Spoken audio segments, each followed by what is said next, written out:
Mr. Catone. Good morning, Chairman Conaway and members of the committee.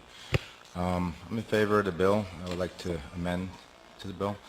My name is Nick Catone. I'm the father of Nicholas Scott Catone, my only son, who was born September 8, 2015, suddenly, unexpectedly passed away in his sleep May 12th. I have a bachelor's degree in psychology from Rider University and former Division I wrestler, professional fighter. I fought for the UFC, the Ultimate Fighting Championships 8 times before retiring in 2015. I'm a current owner of Nick Catone MMA Fitness the past 8 years in a gym in my hometown, Brick, New Jersey, where I resided the last 33 years. I've had a chance to read the latest medical examiner's bill, which I've had my eye on the last several months. I'm pleased to see the positive turnout on this bill, especially related to the SIDS or SUDC case in the state of New Jersey. However, I'm here today to feel strongly that my recent experience with the medical examiner's office is validation that the system still needs improvement. I knew from the beginning what killed my son Nicholas. The day of his death, while the medical examiner was at my home, the detective of Ocean County specifically told them that the only thing that happened to my son was he was recently vaccinated. That was his last well visit at the pediatrician's office, and afterwards he developed cold-like symptoms which resolved and then developed a fever of 102 and with lethargy 5 days prior to his passing.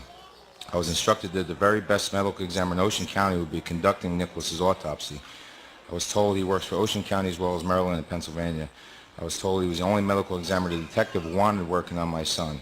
The same day Nicholas passed away, the autopsy was completed without finding a death. I was instructed that it would take approximately 46 weeks for an official report to autopsy to come in.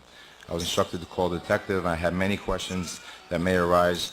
Over the next few weeks, I reached out to the detective via text and call, sharing some thoughts and ideas on what thought it might happen to my son. When I find an official reasoning for his death, I still have the text messages saved on my phone, and one reads as follows. June 9, 2017. I sent the detective a list of tests I wanted related to vaccine injury and death that I had spent hours and weeks researching. Most of these tests were blood-related tests as well as some brain tissue samples that needed to be reviewed. At this time, I had yet spoken directly to the medical examiner, even though I had placed several calls to the office. The same day, the detective relayed back and it texted me, "I will make sure your list will be passed to everyone first thing when I get into work." These tests were never addressed. During the weeks that followed Nicholas's death, I made several calls to the medical examiner's office and always felt like it was completely unorganized.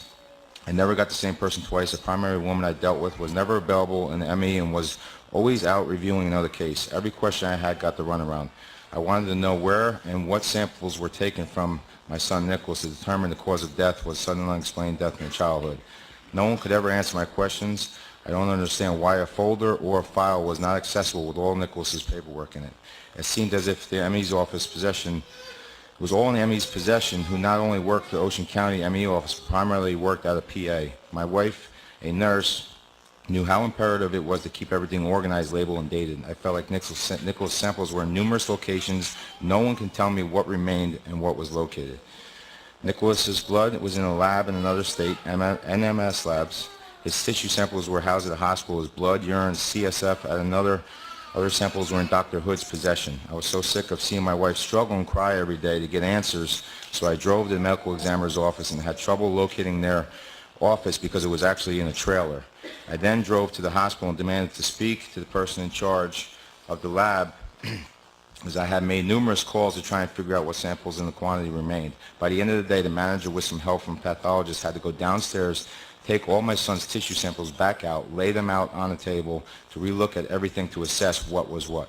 She properly labeled everything, compiled a list for us. Our 20-month-old son just passed away. No parent should have to go through a mess of a process like this to get some answers that should have recorded or logged into a system somewhere from day one. At the end of June, the detective and ME office returned to my home to tell my wife and I official report was in and was inconclusive, and they determined that Nicholas passed away from sudden unexplained death in childhood. Manner of death, natural. What is natural about a very healthy 20-month-old boy passing away? In my opinion, these cases should remain open until a reason for death is found. The only document I was given with the autopsy report, again, opened up questions to where I was supporting documents where to determine the diagnosis. I continued over the next several weeks to make calls to obtain documents such as blood cultures, culture results back. When I received them, my wife's 12-year experience as a bed-cert ICU nurse at Jersey Shore, we were appalled. They only tested Nicholas for abuse, drugs, and infection. I then spent the next several weeks and months assisting in transferring all Nicholas's samples under one roof. I then hired a neuropathologist and paid a lot of money out of pocket to review my son's samples again. The physician, who I cannot yet disclose because we were in the middle of a possible legal case with Vaccine Court, told us that the original ME did a fast and very poor job with Nicholas's autopsy after looking at the samples and the way they were cut. For a physician to be highly recommended to review Nicholas's autopsy, I was appalled. After the completion and determination that Nicholas passed away due to vaccine damage, I then began reviewing the process and paperwork that was used in Nicholas's case.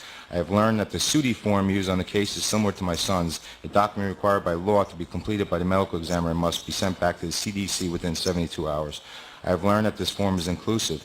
There is one question, page 6, on a 10-page form assessing vaccination. However, this question states, in the 72 hours prior to your infant's death, was the infant given any vaccinations or medication?